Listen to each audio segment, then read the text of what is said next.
The real estate market in Matthews, North Carolina has been absolutely unstoppable this year. Hi guys, my name is Josh and I'm the group leader with the Finigan Group at eXp Realty. And today we're going to take a quick look at Matthews, North Carolina's real estate market, in particular what happened in March of 2022, comparing it to February of 2022 and taking a look at the year over year trends. From there, we're going to try to see where we may be going in this crazy year in this crazy real estate market.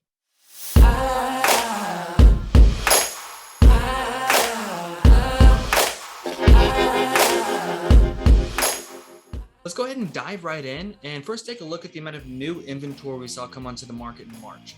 We saw 101 homes hit the market in March, which was actually a 41% increase from the amount of homes we saw come on the market in February. Now, a lot of this will be through seasonal trends. More people start putting their homes on the market coming into the spring months, right? So that's definitely something we're going to see seasonally.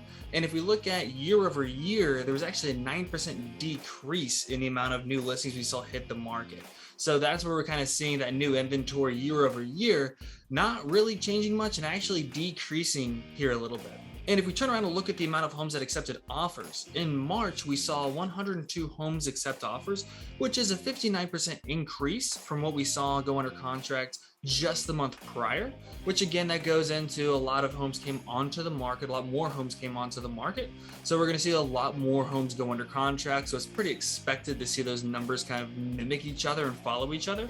And if we look year over year, in March of 2021, we saw 109 homes hit the market. So there's a 6% decrease. So again, it's really kind of following pretty closely the number of new listings hitting the market to the number of homes pending. And again, that's going to really just, first of all, reflect the heavy sellers market we're in.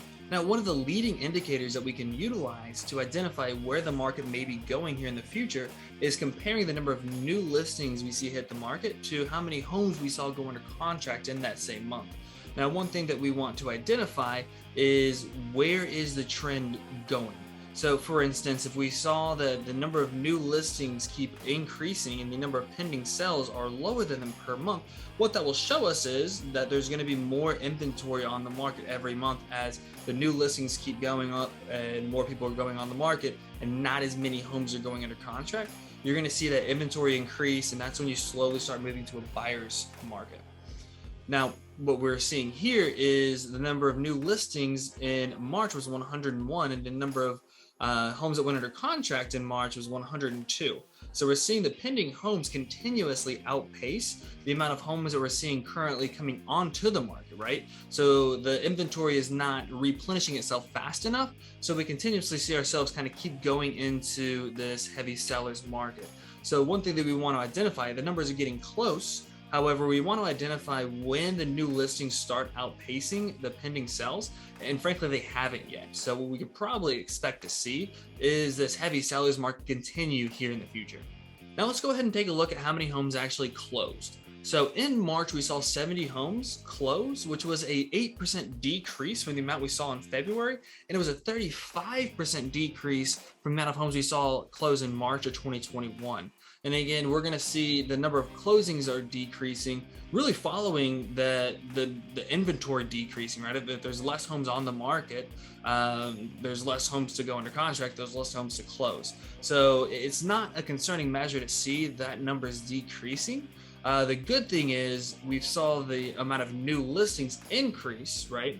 And we also saw that under contracts are keeping up. So the number of closed homes should increase. And the closed homes are going to increase as much as we see the new inventory come onto the market because they're all kind of connected, right? Now, how about the average sales price? In March, we saw the average sales price at $508,000, which was actually a 7% increase from the average sales price in February. And we actually saw a 16% increase from the average sales price just a year prior in March of 2021.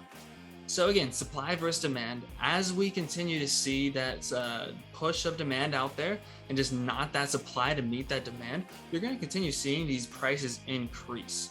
Even though we've seen the interest rates rise already, we're still seeing that buyers demand, and we haven't seen that really affect the real estate market per se. We're still seeing a lot of bidding wars, a lot of people having to actually bid above asking, which is again driving that sales price up continuously. Now, one thing we really do want to keep close eye on is the interest rates. And one of the big reasons is buyers don't really buy properties for the price point. they more buy them for the payment.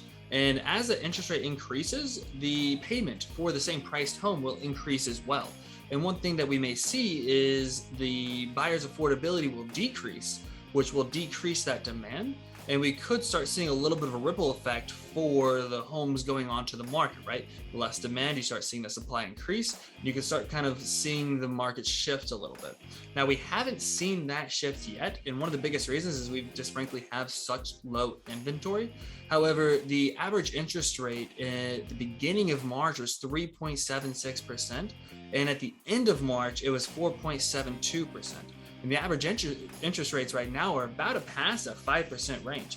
So one thing that we may be able to see is as that interest rate increases, we may actually see it affect the demand and the buyer pool out there, which could in turn affect the sellers out there as well.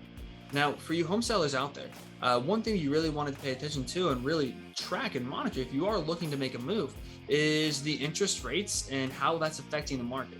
Right now, we haven't seen the rising interest rates really affect the market as much as we may see it here in the future as it continues to rise.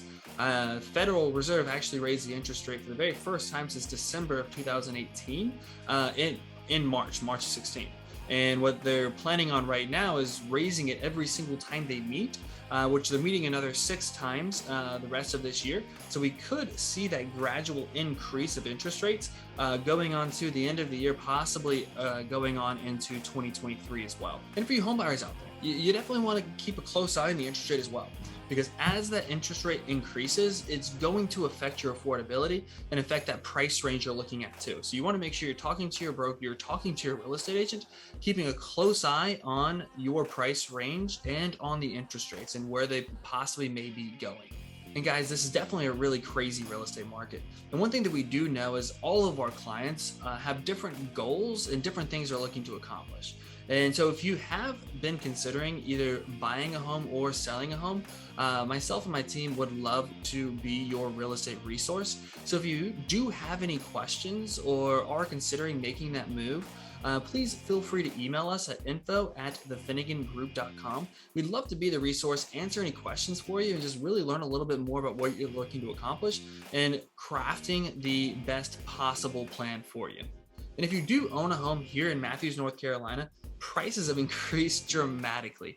I know a lot of people keep calling us, hey Josh, what's my home worth now? Right about 2 years ago, I just want a quick update on what my home is worth. So if you do want a quick update on what your home is worth, click the link in the bio and it'll give you a free quick update on roughly what your home is worth.